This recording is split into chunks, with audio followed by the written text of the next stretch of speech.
होते हैं ना, वो सिर्फ भोजन के निवालों को जानते हैं, वो सिर्फ भोजन के निवालों को जानते हैं। अपने परिवार, अपने समाज, अपने देश के लिए समर्पण का भाव है देशभक्ति।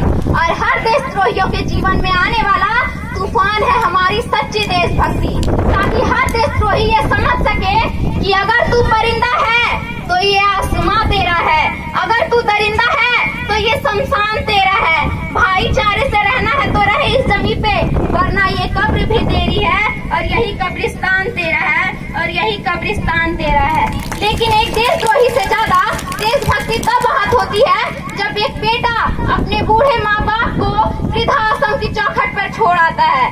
तरह उठती है वो देशभक्ति जब मुसीबत में फंसे लोगों की जान बचाने से ज्यादा हम सेल्फी लेकर अपनी लाइन बढ़ाने में लगे थे। आज के इस दौर में वो युवा जिनके ऊपर जिम्मेदारी थी अपने देश, अपने समाज, अपने राष्ट्र की आशाओं को बांधे रखने की, वही युवा अब 4x4 इंच की छोटी सी स्क्रीन पर अपने कोमल अंगुलियों के भाषण से अपनी भावनाओं की इमोजी भेज रहा है। 4 बोतल वोट का काम मेरा रोज का ने भारत का भविष्य तबाह कर रखा है।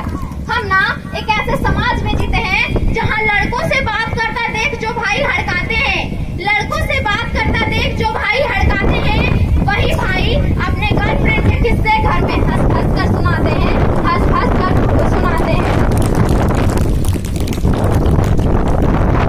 हम ना एक ऐसे समाज में जीते हैं जहाँ पत्थर की मूरत को लगते हैं 56 भोग, पत्थर की मूरत को लगते हैं 56 भोग, और भूखे नंगे तड़पते सो जाते हैं लोग, भूखे नंगे तड़पते सो जाते हैं लोग। और मैं बता दूं कि महिला सुरक्षा के मामले में हम आज भी चौथे नंबर पे आते हैं, आज भी चौथे नंबर पे आते हैं। न सरकार मेरी है न रब मेरा है, न सरकार मेरी है न रब मेरा है, और ना ही ये बड़ा सा नाम मेरा है।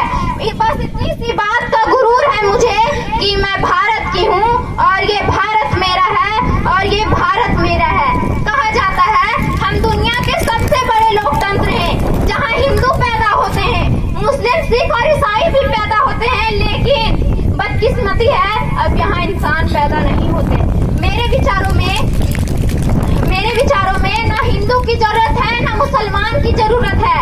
राष्ट्र निर्माण के लिए केवल अच्छे इंसान की जरूरत है, केवल अच्छे इंसान की जरूरत है।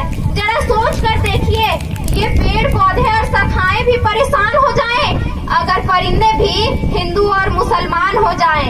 एक सेल्फी बीमारी मुझे अपने समाज में नजर आती है, और मैं बता दूं कि इस सेल्फी बीमारी का केवल एक ही कारण है, और वो है हमारा अंधविश्वास।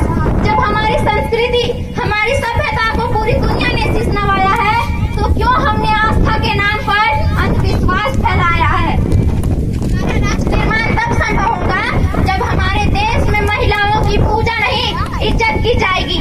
हमारा राष्ट्र निर्माण तब संभव होगा जब स्वच्छ भारत अभियान केवल सरकार नहीं, सड़क पर चलने वाला हर एक नागरिक हाथ बटाएगा।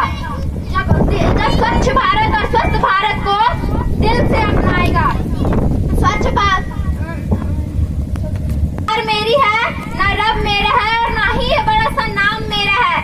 बस इतनी सी बात का गुरूर है मुझे कि मैं भारत की हूँ और ये भारत मेरा है और ये भारत मेरी है। और हमें बड़ी बड़ी बातें नहीं, छोटी छोटी कोशिशें करनी होगी, क्योंकि ठोकर हमें पहाड़ों से नहीं पत्थरों से लगा करती है। और मैं सैल्यूट करना चाहूंगी सरहद पर दिन रात हमारी रक्षा के लिए खड़े उस जवान को, हमारे देश की पुलिस प्रशासन को और किसानों को, और हमारे देश के हर उस नागरिक को जो अपना काम पूरी ईमानदारी, पूरी मेहनत और पूरी लगन से करते हैं। और आज इस मंच पे मैं पूरी जिम्मेदारी के साथ, मैं भारत की बेटी ये कहती हूँ कि हमारे देश की जिम्मेदारी नहीं है हमें आगे लेके जाने की, बल्कि हमारी जिम्मेदारी है हमारे